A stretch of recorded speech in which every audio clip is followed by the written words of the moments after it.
pun saya belajar dalam perbandingan agama. Saya kira tidak ada agama sebenarnya yang membenarkan penganutnya untuk minum arak. Tidak ada agama. Agama lain membenarkan minum arak tapi tidak memabukkan. Standard dia ialah jangan mabuk, bukan tak boleh. Saya minta beruas supaya dia mengkaji betul-betul fakta-fakta agama yang ada, termasuk kalau dalam agama Kristian, yakni fakta sebelum daripada kitab Injil ini dipesongkan ataupun diubah. Salam guys, Anda bersama Jeki Sembiri.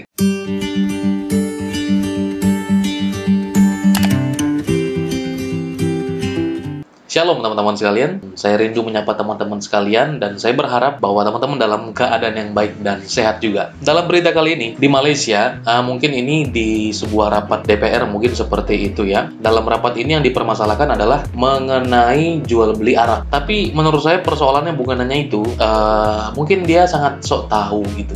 Sehingga dia membahas dari sisi agama orang lain. Khususnya mungkin kalau dia bahas tentang agamanya saja, dalam hal ini Islam, itu tidak menjadi masalah. Tetapi ketika dia masuk dalam ranah membicarakan agama orang lain, itu sudah menjadi hal yang salah menurut saya. Hal ini terjadi di Malaysia. Mari kita lihat bersama-sama. Mana-mana agama yang lain untuk mereka minum arak, Islam tidak pernah menghalang. Cuma Islam menghalang penganut-penganut beragama Islam saja. Namun kaum yang lain ataupun agama yang lain ini, kalau dibenarkan dalam agama mereka, tapi Tuan Yang Dipertua, bidang pengajian saya, hatta dalam pengajian di peringkat PhD pun saya belajar dalam perbandingan agama. Saya kira tidak ada agama sebenarnya yang membenarkan penganutnya untuk minum arak. Tidak ada agama. Agama Buddha, agama Hindu, agama-agama ini tidak membenarkan. Jadi saya rasa isu ini dia tidak jadi satu isu yang sensitif bagi agama lain daripada agama Islam. Pencerahan. Sebab yang itu satu kenyataan tidak tepat.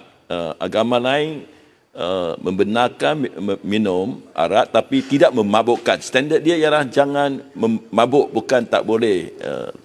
Apa kata, to taste. Ya, yang harap diperbetulkan kenyataan. Terima kasih. Yang berhormat. Yang berhormat maksud tu agama mana? Kita pun agama Buddha. Orang-orang Kristian semasa the Lord's Supper menggunakan the red wine. Masa Nabi Isa pun, Jesus masa mengamalkan the last Lord's Supper. The last Supper mereka menggunakan red wine. Yeah. So bukan saya dari gereja Methodist, kita guna Ribena juice. Tapi nak memperbetulkan kenyataan. Okey. Thank you. Okey. Terima kasih kepada Beruas. Oke, teman-teman, dalam video ini tadi ada seorang bapak yang berpendapat bahwa ya sebenarnya semua agama itu melarang yang namanya minum anggur itu tadi. Ada satu bapak tadi, dia mengatakan bahwa dia dari Metodis, ya dia mengatakan itu standarnya tidak boleh mabuk, dan itu benar sekali. Menurut saya itu sangat mewakili kita semua ya untuk menjawab pernyataan bapak yang lumayan sok tahu ini tadi. Coba kita lanjutkan sedikit lagi. Saya minta Beruas supaya dia mengkaji betul-betul fakta-fakta agama yang ada, termasuk kalau dalam agama Kristian, yakni fakta sebelum daripada kitab Injil ini dipesongkan ataupun dirubah. Sebenarnya asal agama yang diturunkan termasuk agama Masihi yang dibawa oleh Nabi Allah Isa alaihi salam mengharamkan apa jua bentuk arak, termasuk minum yang sedikit. Yang disebut dalam kitab ini bidang saya. Saya sebut ini bidang saya. Yang disebut maka nakasiruhu haram faqaliluhu haram. Kaedah iaitulah setiap benda yang kalau kita minum banyak dia memabukkan, maka sedikit pun hukum dia haram. Itu tak boleh di dalam termasuk di dalam agama Kristian. Dan begitu juga agama lain. Dan ini adalah suatu benda yang sangat baik dalam kehidupan manusia. Dia adalah satu perkara yang baik. Barangkali kalau yang berhormat berpegang dengan kitab yang telah dipesongkan itu, barangkali itu saya harap kebenaran. perkataan Asal seperti kitab yang pesong itu ini jangan digunakan. Marilah kita kalau nak tahu tentang agama Kristian, agama Buddha, tanyalah mereka yang beragama Kristian, beragama Buddha. Janganlah tanya orang Islam. Kalau nak belajar dengan orang Islam, tentang Islam, belajarlah dari orang Islam, bukan dari Kristian ke Buddha. Kerana dalam masyarakat Masmur ni, saya harap Saya Yang harap berhormat dulu. jangan perkara-perkara yang Yang berhormat boleh memilukan minta dinyatakan penjelasan. dalam Yang berhormat boleh minta penjelasan. itulah saya Minta nak penjelasan. buat penjelasan. Jadi yang berhormat pasir putih dah jelaskan. Itu Ya, jawapan dia. saya bagi nanti floor penjelasan yang ini berhormat. mendahulukan Yang berhormat Nanti boleh yang bercakap. berhormat nak bahas, yang berhormat boleh betulkan. Tetapi ini lantai dia yang berhormat. Betul. Di bawah Okey. perintah tetap tidak boleh mengeluarkan apa-apa Tak boleh, perkara saya yang tak benarkan. mengelirukan. Sila duduk yang Tak berhormat. benarkan yang berhormat. Silakan. Saya baca buku-buku yang dikarang oleh para pendeta Kristian. Bukan saya baca daripada buku-buku yang dikarang oleh orang Islam. Saya baca sumber yang asal. Dan ini adalah bidang pengajian saya dan saya sama sekali tidak berhasrat untuk memburukkan mana-mana agama. Kerana kalau ada agama yang membenarkan benda ini, bermakna mereka sendiri memburukkan agama mereka. Dia berkata dia tidak mau memburukkan, tapi dia mengatakan bahwa itu sudah dipesongkan atau sudah diganti atau dipalsukan. Melihat respon video ini, memang konteks di Malaysia ya seperti itu, ada bahasa-bahasa yang kita kurang paham, tapi paling tidak kita ada mengerti beberapa hal mengenai apa yang dibahas oleh bapak yang satu ini. Dia mengatakan bahwa itu adalah bidang dia, ahli dia di situ. Bahkan dalam PhD dia belajar mengenai perbandingan agama. Nanti kita akan lihat seberapa pandai sebenarnya bapak ini dalam meneliti kebenaran kitab orang lain. Nah, teman-teman, tapi bagus juga jasanya. Bapak yang tadi dari metodis itu menurut saya itu mewakili kita banget. Kalau mau belajar mengenai Alkitab ya tanyanya orang Kristen, bukan tanya orang Islam. Kalau mau tahu tentang Buddha, tanya orang Buddha, bukan orang yang beragama lain tapi sok tahu tentang semua agama. Saya rasa tidak fair dan saya bangga ada di Indonesia ya. Di Indonesia kayaknya tidak ada pembahasan seperti ini. Apalagi seorang mungkin yang pemimpin Rafat ini memberikan luang bagi perkataan-perkataan yang tidak pantas menurut saya seperti itu. Saya yakin di Indonesia, apalagi di ruang rapat seperti ini, mungkin ini DPR atau MPR ya, saya nggak mengerti. Tapi sepertinya ruang itu tidak pernah ada di Indonesia. Membahas Alkitab ini dipesongkan, dipalsukan, itu bukan ranahnya. Sumber media yang ada di Malaysia sendiri mengenai pembicaraan mereka waktu itu mereport tentang berita hasil dari pembicaraan mereka tadi yang ada di ruang rapat seperti itu. Kucing 30 Agustus, ini nama daerah ya, bukan nama hewan, berkata bahwa Parti Bumi Kalayang hari ini mendesak pemerintah gabungan Parti Sarawak untuk menegur anggota parlemen Pasir Putih Nik Muhammad Sawawi Saleh karena interpretasinya yang menyimpang terhadap Alkitab. Direktur Urusan Politik partai tersebut, Raymond Tong, mengatakan pihaknya tidak boleh diam tentang klaim keliru yang dibuat oleh anggota parlemen federal PAS. Kira-kira begitu. Kegagalan untuk melakukan menunjukkan pemerintahan GPS atau anggota parlemen tidak peduli dengan sensitivitas masalah yang dapat menimbulkan kebingungan di antara umat Kristen tentang ajaran dalam Alkitab. Pada 26 Agustus, anggota parlemen PAS mengklaim bahwa kitab Injil ini dipesongkan ataupun diubah atau diputarbalikkan seperti itu. Tong mengatakan pemerintah negara harus memasukkan Nik Zawawi ke dalam daftar hitam dan tidak pernah mengizinkannya menginjak kaki di Sarawak. Ia juga menyebut Nik Zawawi tidak bertanggung jawab karena telah melukai perasaan umat Kristiani di tanah air.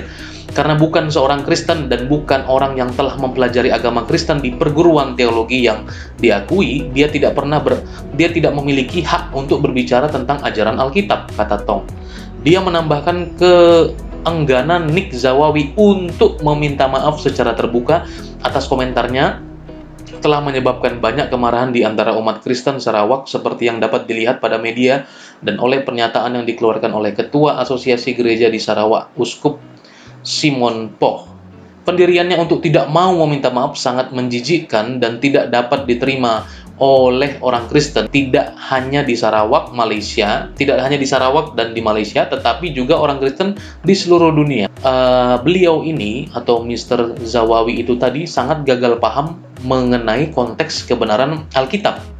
Dia merasa dirinya paling paham, paling tahu, tapi sebenarnya dia tuh tidak tahu apa-apa. Kemudian mengatakan Alkitab orang Kristen itu dipesongkan atau diubah, itu sudah ranah yang sensitif, bukan ranah berbicara tentang kebangsaan lagi, saya pikir. Sekalipun berbicara dalam konteks bagaimana mengatur undang-undang tentang arak ini tadi. Beliau juga mengatakan dia baca buku karangan dari pendeta-pendeta. Pendeta siapa? Ya, kita nggak tahu. Ada dua kata yang perlu kita analisa pengertiannya supaya kita tidak salah dalam merespon atau dalam melihat Alkitab mengenai minum arak ini tadi. Nah, dalam Efesus 5 ayat 18 contohnya di sana juga dikatakan janganlah engkau mabuk oleh anggur.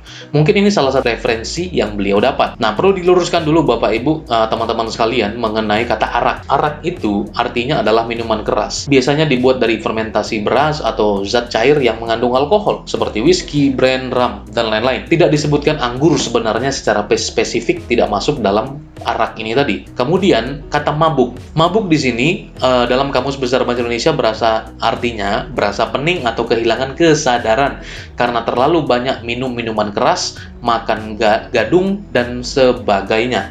Nah, kalau berbicara mengenai arak dalam Kamus Besar Bahasa Indonesia dan mabuk dalam Kamus Besar Bahasa Indonesia, dua-dua ini ya dilarang dalam Alkitab. Namun jika kita berbicara mengenai Alkitab, sangat sistematis. Alkitab bukan kitab yang acak-acakan, lompat sana dan lompat sini, tidak bisa kita ketemukan titik sejarahnya, tetapi Alkitab itu sangat sistematis, dijelaskan secara jujur apa adanya, tidak ada ruang yang hampa sejarah, semua berkaitan dengan sejarah. Maka pada saat kita mau belajar tentang Alkitab, bikin statement tentang ayat Alkitab, itu keterkaitan dengan konteks sangat erat sekali. Maka kita tidak bisa melepas konteks. Dan inilah yang menjadi kesalahan Bapak Zawawi itu tadi. Baca satu ayat dan kemudian menggeneralisasi semua statement yang ada di dalam Alkitab tersebut. Berbicara anggur itu tadi, bahwa betul memang dalam PL saja kita ambil contohnya, ada beberapa konteks orang yang tidak boleh minum anggur. Contohnya Nazir Allah, imam di bait suci, keluarga imam-imam, semua khusus bagi mereka tidak boleh mabuk, tidak boleh minum anggur. Bukan minum anggurnya yang dilarang, tapi untuk orang tertentu tidak boleh. Amsal 28 ayat 1 dan Yesaya 28 ayat 1 dengan kata peminum anggur. Konteks ini, peminum anggur ditujukan kepada orang yang memang kesukaannya itu mabuk, minum sampai mabuk. Itu peminum anggur. Kata itu bukan ditempatkan untuk melarang orang minum anggur, tetapi kalimat peminum anggur menjadi seolah-olah seperti profesi bagi mereka yang suka minum anggur dan akhirnya mabuk karenanya. Itu tidak diperbolehkan karena peminum anggur erat hubungannya dengan kemabukan. Dalam perjanjian baru mengenai anggur dan peminum anggur ini, jadi dalam konteks Yahudi sebenarnya, baik dalam PL maupun dalam PB, anggur itu sendiri melambangkan sebuah kemakmuran, melambangkan sebuah berkat, melambangkan sebuah kenikmatan, bukan melambangkan sesuatu yang dilarang. Segala sesuatu ya kalau berlebihan ya semua pasti menjadi tidak baik. Contohnya kata kebun anggur, sebagian dari harta yang banyak orang menginginkannya. Jadi seringkali dalam konteks peperangan, konteks perebutan, penjarahan akibat perang, kebun anggurnya diambil, kebun zaitunnya diambil, karena itu dianggap sebuah harta yang bisa dinikmati. Itu Yesus sendiri pernah memakai ilustrasi dalam Matius 20 ayat 1 hingga 16. Tuhan Yesus berkata bahwa ada seorang tuan yang sedang mencari pekerja-pekerja untuk bekerja di kebun anggurnya. Jadi kebun anggur ini juga berbicara seorang yang bisa kita katakan kaya, kemudian dia mencari orang untuk memperkerjakannya dan dibayar. Tuan itu dapat uang dari mana? Dari kebun anggurnya itu sendiri, pasti seperti itu. Jadi konteks kebun anggur atau anggur pada saat itu bukan dilarang. Anggur itu berarti sesuatu yang strata sosialnya tinggi. Kalau dalam konteks Kalimantan mungkin kebun sawit. Kemudian juga dalam Yohanes pasal 2 ada perkawinan di Kana. Perkawinan di Kana juga yang mereka sesalkan adalah anggurnya habis. Mengapa anggur habis menjadi suatu hal yang berbahaya atau menjadi akan memalukan keluarga ini? Karena anggur di sana dianggap penghormatan, strata sosial juga ada di sana. Siapakah yang pernah turut dalam peperangan atas biayanya sendiri? Siapakah yang menanami kebun anggur dan tidak memakan buahnya? Atau siapakah yang mengembalakan kawanan domba dan tidak meminum susu domba itu? Konteksnya di sini adalah anggur sekali lagi dibahas bukan dalam konteks dilarang untuk diminum. Bahwa anggur itu sendiri menjadi sebuah simbol berkat atau sebuah kenikmatan pada tarafnya. Efesus 5 ayat 18 berkata bahwa janganlah mabuk oleh anggur, karena anggur bisa memabukkan jikalau berlebihan. Maka kalau kemabukan itu terjadi oleh karena orang meminumnya secara berlebih-lebihan. Segala sesuatu berlebihan tidaklah baik, bukan saja anggur. Teman-teman makan atau minum air sekalipun, berlebih-lebihan sekalipun air putih itu sehat, itu pun juga tidak baik. Ada banyak hal yang tidak boleh dilakukan secara berlebihan. Jadi standarnya seperti yang dikatakan Bapak itu tadi, standarnya tidak boleh mabuk. Jadi kekristenan bukan melarang minum anggur. Anggur itu sejak dulunya, baik dalam konteks PL maupun PB, adalah ciptaan Allah. Itu sudah pasti. Yang kedua itu dipelihara, karena di dalamnya anggur itu sendiri banyak manfaatnya. Rasul Paulus sendiri pernah mengatakan, kalau kamu sakit, ya, kepada anak rohaninya, jangan hanya minum air, tapi minum sedikit anggur supaya pencernaannya menjadi baik. Sekali lagi, bukan dianjurkan untuk minum sampai mabok, tapi untuk kesehatan ada manfaatnya. Semua berbicara mengenai kadar yang pas. Jangan melihat satu ayat dan merasa paling tahu sendiri. Jadi intinya tidak boleh mabuk, karena berbicara mabuk adalah sesuatu yang berlebihan. Dan saya rasa sebenarnya itu bukan hak dari beliau untuk membahas Alkitab, karena sesungguhnya beliau tidak tahu apa-apa. Inti persoalan yang terparah yang saya lihat ketika dia berkata Alkitab telah dipesongkan atau diubah atau diganti. Coba kita melihat logikanya ya. Alkitab sudah dirubah dan diganti.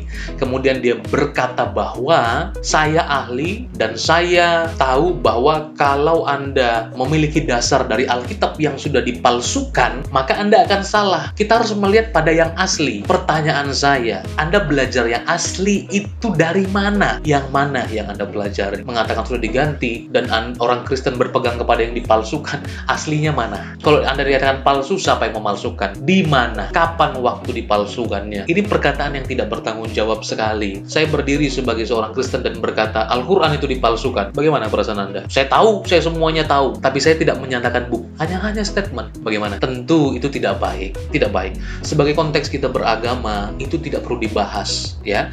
Karena itu iman, ya. Itu iman bagi orang per orang, bukan urusan kita. Kan seperti itu. Nah, puji Tuhan kita berada di Indonesia yang tidak seperti ini. Kalau dia belajar dari Alkitab dikatakan, berarti dia sudah belajar dari yang palsu itu tadi. Itu logikanya yang tidak bisa ditolak. Dia belajar dari Alkitab yang asli dikatakan. Yang mana aslinya? Ya nggak ada yang asli ya, Alkitab itu yang asli. Ya jangan sok tahu lah.